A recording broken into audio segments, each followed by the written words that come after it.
वचनामृत परम पूज्य बाबूजी की डायरी से उद्धृत। यह अंश परम पूज्य समर्थ सद्गुरु महात्मा प्रभुदयाल जी साहब उर्फ पेशकार साहब की डायरी से लिखा था। ब्रह्म विद्या।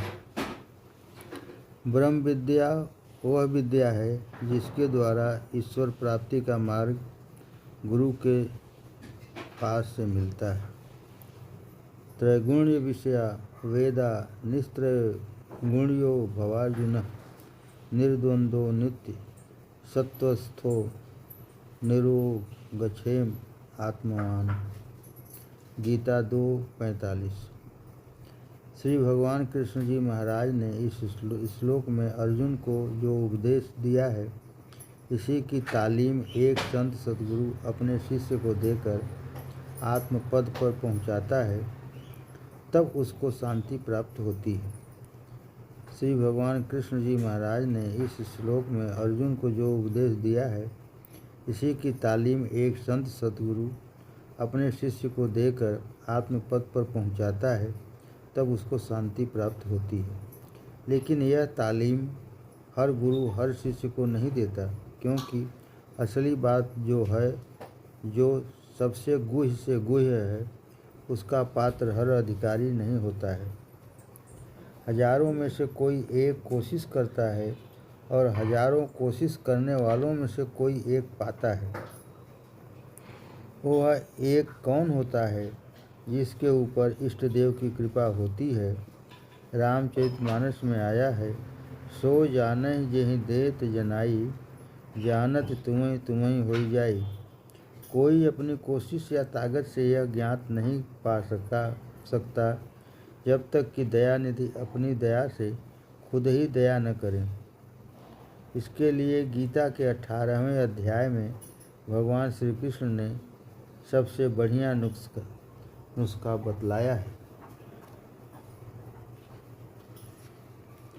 सर्वधर्मान परित्यज्य मामेकं शरणं व्रज, अहम त्वां सर्व पापेभ्यो मोक्षयिष्यामि मा शुचः।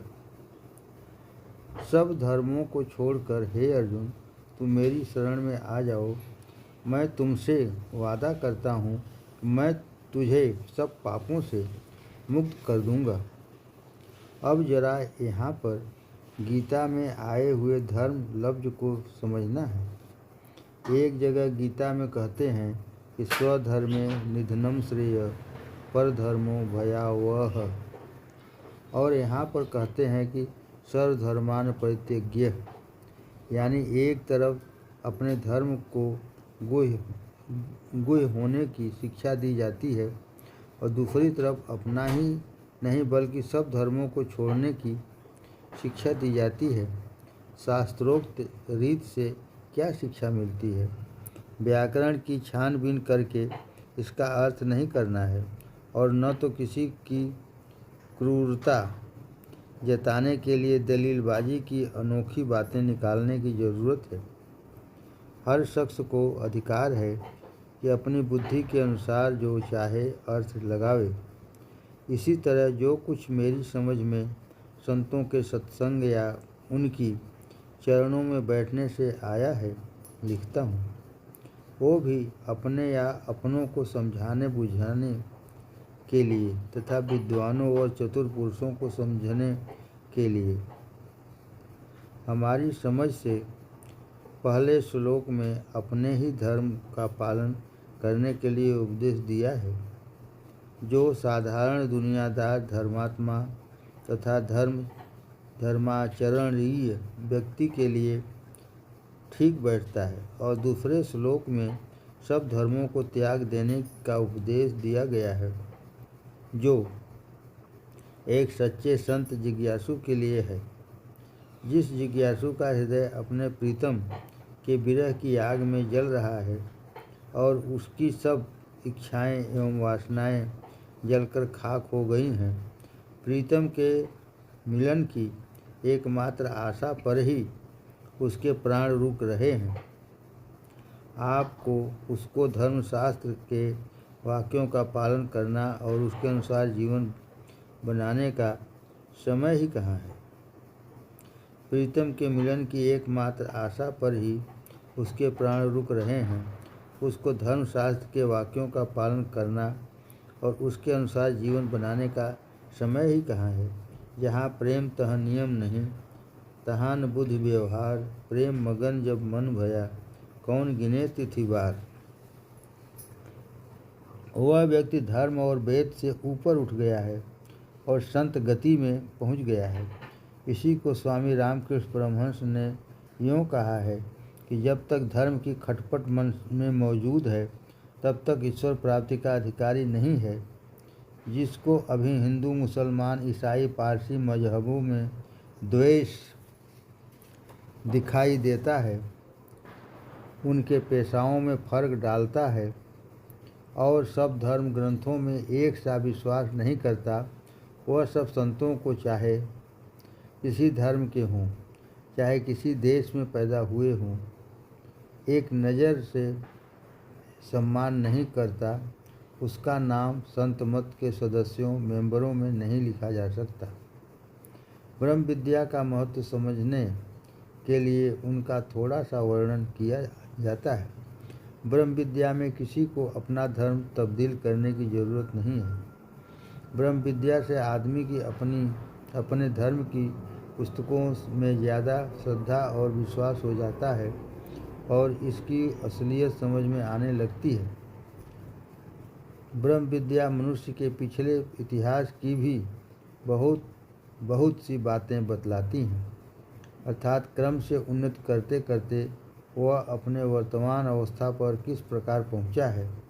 क्योंकि जो कुछ होता है वह आकाश में अटल लेख बना होता है।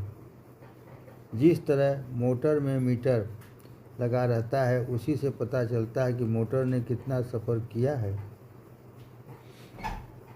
और इस तरह से जीव जब से पैदा हुआ है, उस वक्त से इस वक्त तक की सब हालत मालूम हो जाती है। इस तरह निश्चय हुआ कि मनुष्य की उत्पत्ति ईश्वर से है। उस ब्रह्म में असंख्य विश्व हैं। एक एक विश्व में अगणित सूरज और एक एक सूरज में एक बड़े पुरुष का प्रकाश है। अहंता प्राप्त होने से लेकर ईश्वर में मिल जाने तक जीव बदलता नहीं है, जिसको हम जन्म मरण कहते हैं।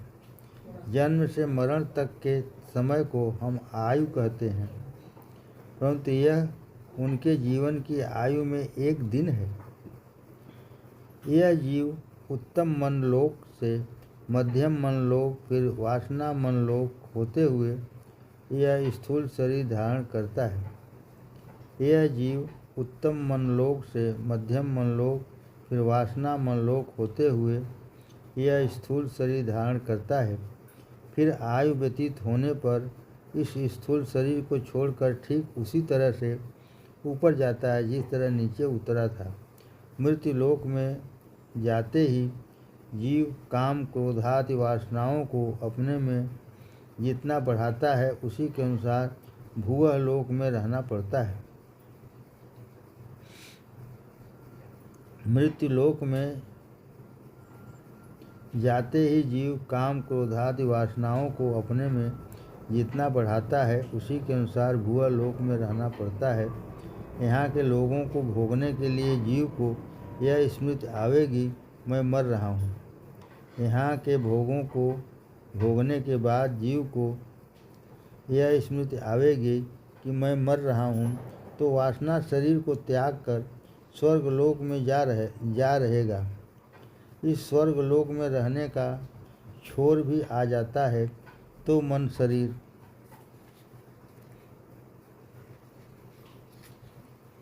को उतार कर फेंक देता है। इसके बाद जीवात्मा अपने निज लोक उत्तम मनलोक में रहना अनुभव करता है। उन्नति में कमी होने के कारण उसको अभी बोध थोड़ा सा रहता है। जिस तरह लहराते हुए पानी में मुंह साफ नहीं दिखाई देता, उसी तरह मन का विशेष एकाग्रता न होने की वजह से वह जीव फिर नीचे उतरने की इच्छा करके धीरे धीरे क्रमानुसार वह यह स्थूल शरीर धारण कर लेता है। अब जबकि यह शरीर एक एक करके सब बिखर चुके हैं, इसी से यह बात है कि जीवात्मा को अपनी पहले स्थूल शरीर के जीवन चरित्रों का इस स्थूल शरीर में कुछ याद नहीं रहता है। अब जबकि यह शरीर एक एक करके सब बिखर चुके होते हैं, इसी से यह बात है कि जीवात्मा को अपने पहले स्थूल शरीर के जीवन चरित्रों का इस स्थूल शरीर से में कुछ याद नहीं रहता है। हर मनुष्य ठीक वैसा ही होता है जैसा कि उसने अपने पिछले जन्मों में बना रखा है। हर मनुष्य ठीक वैसा ही होता है जैसा कि उसने अपने पिछले जन्मों में बना रखा है। ऊपर जो कुछ भी कहा गया है उसका आशय यह है कि जब जीवात्मा को अहंता पैदा होता है तब वह उत्तम मनलोक में पैदा होता है। उसके बाद मध्यम मनलोक में, फिर वासना मनलोक में उतरकर इस स्थूल शरीर को धारण करता है। फिर इसी तरह से लौटकर उत्तम मनलोक तक जाता है। लेकिन उत्तम मनलोक में पहुंचकर उसके मन की एकाग्रता न होने की वजह से ज्ञान नहीं होता है। इसी वजह से वहाँ ठहरने की अलावा नीचे की तरफ उतरने की कोशिश करता है और बार बार जन्म मरण के चक्कर में पड़ता रहता है। अब हमारे यहाँ के अभ्यासी या प्रेमी भाई जरा गौर से विचार करके देखेंगे तो पता चलेगा, जो अभ्यास उनको गुरु कृपा से मिला है और नित्य क्रिया करते हैं, उसमें यही उतार चढ़ाव रोजाना हुआ करता है कि नहीं। अभ्यास या सत्संग में बैठते ही थोड़ी देर कुछ ख्याल रहता है, उसके बाद बेखबरी तथा उसके बाद आनंद का अनुभव करते हैं। और जिस अवस्था में होते हैं उसमें वह शख्स महसूस करते हैं कि वहाँ से हटने को जी नहीं चाहता। शरीर, मन, ख्याल सबकी सुध-बुध भूल जाते हैं। अब इसी को दूसरे लफ्ज़ों में यह कहेंगे कि वासना मनलोक से मनलोक में और नीचे मनलोक से उत्तम मनलोक को जाते हैं। इसी को दूसरे लफ्ज़ों में यह कहेंगे कि वासना मनलोक से मनलोक में और नीचे मनलोक से उत्तम मनलोक को जाते हैं, फिर उसी तरह लौटते हैं। जो बात जीव के मरने के बाद होती है वह हमारे यहाँ इसी जीवन में रोजाना इसी जगह सैर हुआ करती है। और इस सैर से फ़ायदा यह होता है कि हम में मन की एकाग्रता पैदा होती है और उत्तम मनलोक में रहने का, सोने का और वहाँ के आनंद भोगने का दिनों दिन अभ्यास बढ़ता जाता है, जिससे वहाँ का बोध हो सकता है और हमारी रुचि वहाँ पर रहने की नित्य प्रति बढ़ती जाती है। और इससे जाहिर है कि इस शरीर को छोड़कर भी हमको उत्तम मनलोक में रहने की आदत सी पड़ गई है और वहाँ के आनंद से वाकिफ़ होकर हम वासना मनलोक, निचले मनलोक को पार करके वहीं पहुँच जाएंगे और फिर वहाँ से हरगिज हटने की कोशिश नहीं करेंगे, क्योंकि हम वहाँ के आनंद से वाकिफ़ हैं और वहाँ का आनंद, सुख का अनुभव नित्य प्रति इसी जीवन में गुरु कृपा से भोगते रहते हैं। लिहाजा हमारे यहाँ जो दावा किया जाता है कि गुरु कृपा से यहाँ का नया अभ्यासी भी 3 लोक पार कर लेता है। लिहाजा हमारे यहाँ जो दावा किया जाता है कि गुरु कृपा से यहाँ का नया अभ्यासी भी 3 लोक पार कर लेता है और चौथे लोक में रहकर आगे का तरक्की करता है और इस मृत्यु लोक में जन्म धारण नहीं करता है। कितना सच्चा और सही है। जब कोई शख्स गुरु से ब्रह्म विद्या हासिल करने जाता है तब गुरु अपनी दिव्य दृष्टि द्वारा मन शरीर के रंगों एवं धारियों को देखकर सहज स्वभाव जान लेता है कि उसने इस जन्म में कितनी उन्नति की है। कारण शरीर को की हालत देखकर जाना जा सकता है कि जब मनुष्य शरीर में आया है तब से अब तक कितनी उन्नति किया है। सवाल: मनुष्य को इन लोकों में जो ऊपर बयान किया गया है आमतौर पर कितने दिन लगते हैं? जवाब: अधिक विषयी लोगों को वासना लोक में प्रेत लोक व पितृलोक, वासना लोक माने प्रेत लोक व पितृलोक और स्वर्ग लोक में 200 वर्ष, परंतु परमार्थी लोगों को शायद 20 वर्ष लगता है। और जो विशेष उन्नति कर चुके होते हैं उनको वासना लोक में घंटा 2 घंटा ही लगेंगे और स्वर्ग लोक में 1500 वर्ष लगेंगे। इसका कोई खास नियम मुकर्रर नहीं। अपनी पाप पुण्य की कमाई, वासना, रुचि व लालसा, मन के झुकाव वगैरह पर इसका हिसाब किताब है। वैसे अभ्यासी प्रेमी भाई देखें और विचारें कि इन थोड़े से अभ्यास से जो हम लोग 10-15 मिनट रोजाना करते हैं उससे हम लोगों का गुरु कृपा से कितना कल्याण होता है। और 1000 वर्ष वासना लोक एवं मन लोक के झगड़े, 1000 वर्ष वासना लोक एवं मन लोक के झगड़े से बच जाते हैं। यह कितना बड़ा उपकार है जिसका बदला हम अधम लोग क्या दे सकते हैं। गुरुदेव तुम्हारी जय होवे, हम लोगों का कल्याण हो। सवाल: कैसे इत्मीनान हो कि किसको कितने दिन किस लोक में रहने पड़ेंगे? जवाब: इसको जानने का बहुत ही सहज तरीका है। आप अपने जीवन के 24 घंटे में देखिए कि कितनी देर आप वासना लोक में रहते हैं, यानी आपकी आत्मा की बैठक यानी ध्यान, अटेंशन या तवज्जह कितनी देर को मायावी मंडल में घूमती रहती है तथा कितनी देर उच्चतम विचारों में घूमती रहती है और कितनी देर ईश्वर प्रेम और निष्काम भावना में, और आपके जीवन का मुख्य लक्ष्य क्या है।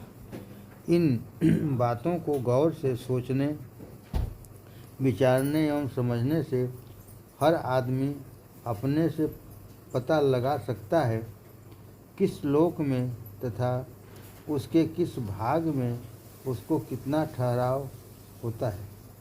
मतलब यह है कि आदमी को जिस बात की ज़्यादा लालसा एवं इच्छा होगी तथा जो जीवन का मुख्य लक्ष्य होगा उसी के अनुसार मरने के बाद उसकी रुचि एवं लालसा के अनुसार उसको खूब आज़ादी से घूमने एवं नंगा नाचने का मौका मिलता है। जब तक तृप्ति वहाँ से नहीं होती वहाँ से आगे पीछे नहीं खिसकता। ऐसा आम नियम अनुभव किया गया है। सवाल: साधारणतया आमतौर पर यह पता नहीं चलता कि हमारी रुचि या लालसा दरअसल किस बात में है। जवाब: आदमी का झुकाव आजकल बाहर की तरफ हो गया है और बाहरी बातें सुनने, देखने, भोगने वगैरह की तरफ रुझान ज़्यादा पाया जाता है। वह अपने आप को जानने और अपने अंदर के भंडार को और अपनी शक्तियों को अनुभव करने और बुद्धि बल को परखने और अपनी अंतर शक्ति को जागृत करने के लिए विचार करना एवं ध्यान देना, उसको कोई ज़रूरी बात समझ में नहीं आती और उसकी दृष्टि बहिर्मुखी होकर बाहरी दुनिया का सारा ज्ञान, आनंद एवं परम सत्य हासिल करने में दिन रात परेशान रहता है। यह वह बिल्कुल भूल गया है कि बाहर जो कुछ भी है, पसारा है, वह सब अक्स है, छाया है उस असल का जो उसके अंदर है। उसको असली आनंद, असली ज्ञान, असली शक्ति अपने अंदर ही मिलेगा। इस असली तत्व को ऐसा भूला है कि समझाने पर भी उसके समझ में नहीं आता। खैर, बात कहीं से कहीं जा रहा है, इसलिए इसको समाप्त करते हैं। अब एक उदाहरण एग्जाम्पल से समझिए। मान लीजिए कि एक शख्स को एक मोटर की ज़रूरत है और वह पुरानी सेकेंड हैंड सस्ती मोटर खरीदना चाहता है। और काफ़ी गौर खोज करके तय कर लिया कि मोटर ज़रूर लेनी होगी, बिना इसके हर्ज होता है और मोटर के बिना बेचैन है। और उसके लिए जिस तरह भी हुआ रुपए भी इकट्ठा कर लिया और बराबर दुकानदारों के यहाँ मोटर मिल सकती है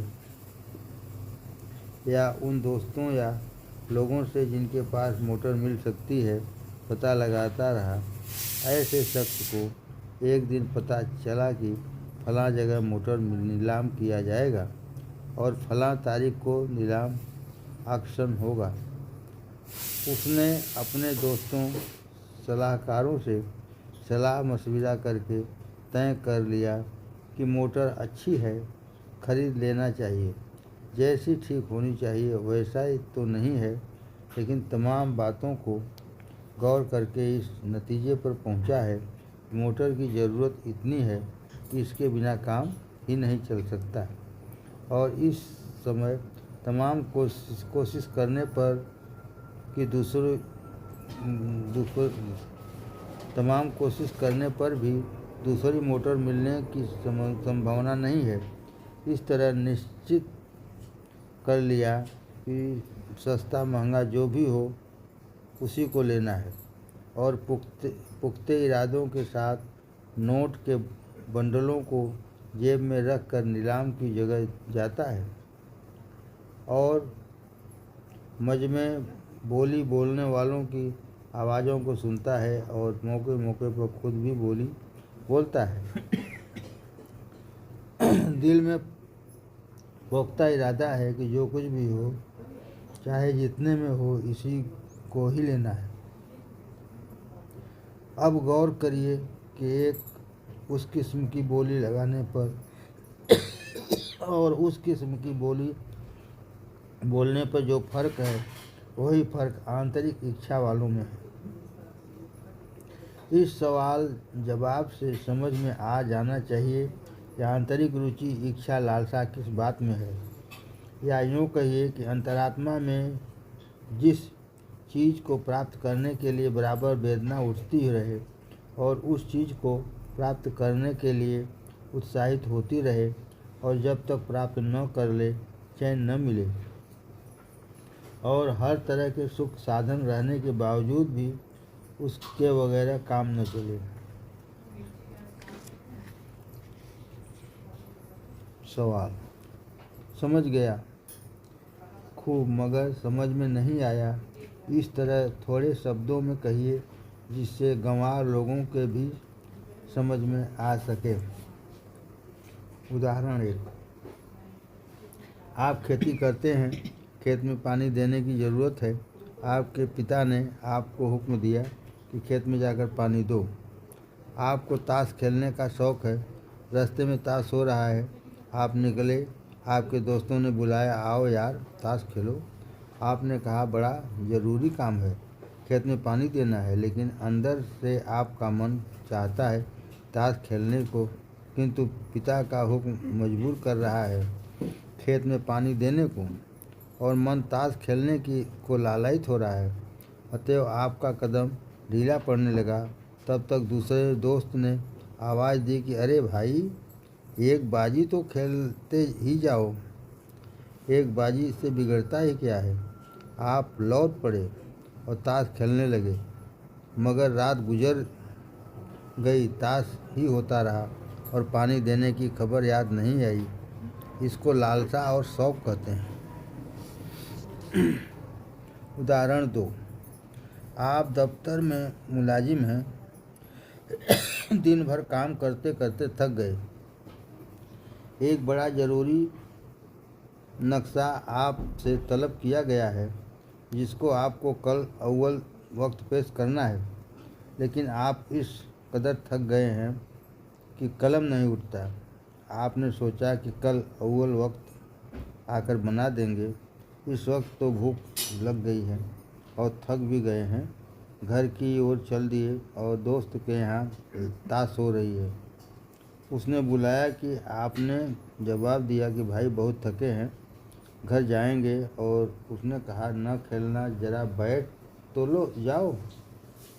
आपने के मन में शौक तो मौजूद ही था ही, फिर क्या था।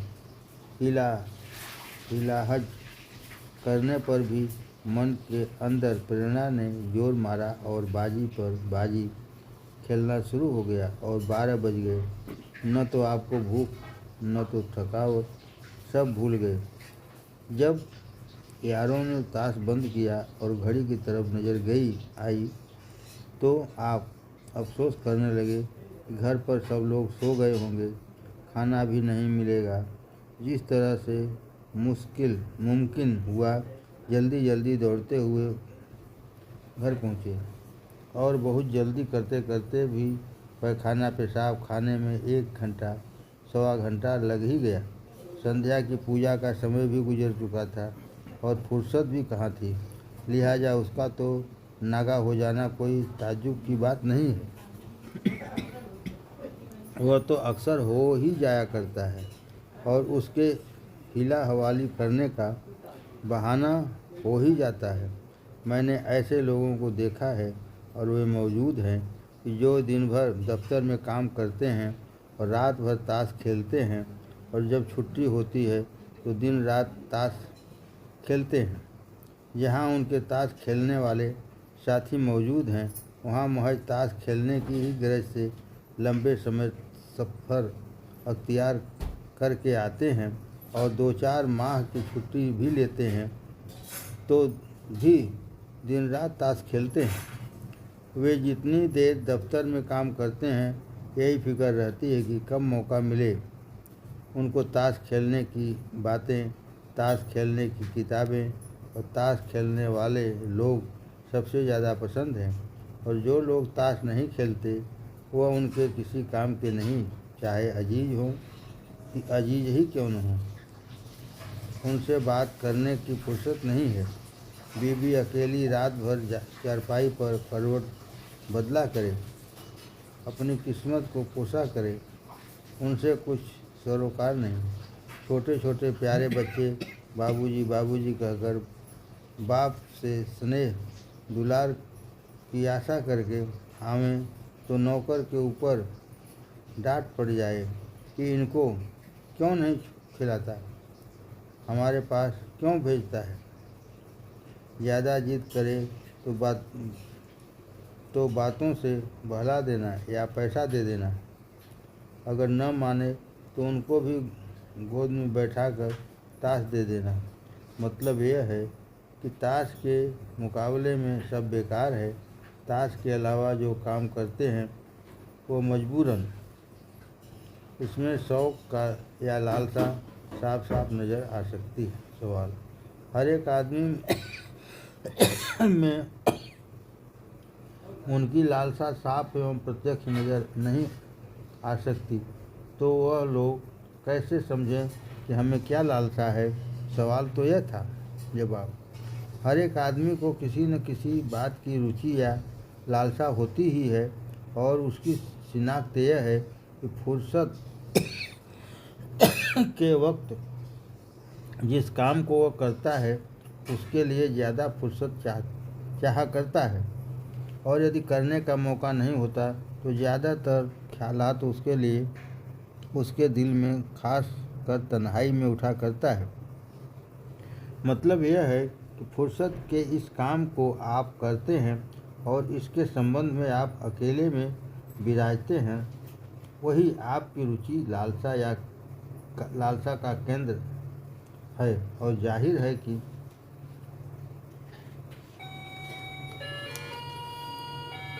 जिस वक्त आपको देह के बंधन से छुटकारा मिलेगा और आपको पूर्ण स्वतंत्रता उससे मिलेगी तो आप फौरन वासना लोक में उस मुकाम पर जहां आपकी रुचि या लालसा पूरी होने का साधन और मैदान दोनों होगा वहां आप पहुंच जाएंगे।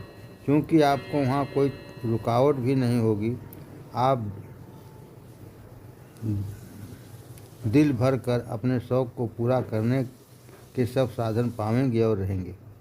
जब आपकी तृप्ति हो जाएगी और आप उस काम को से ऊब जाएंगे तब आपको कहीं चलने को सूझेगी और जब और तब आप उसके बाद और वासना लोक में जो उसके बाद आपके मन में है वहाँ तशरीफ़ ले जाएंगे। इसी तरह से एक एक करके आज़ादी से खूब दिल भर कर आप वासना लोक में भोगेंगे। यही ईश्वर का न्याय है।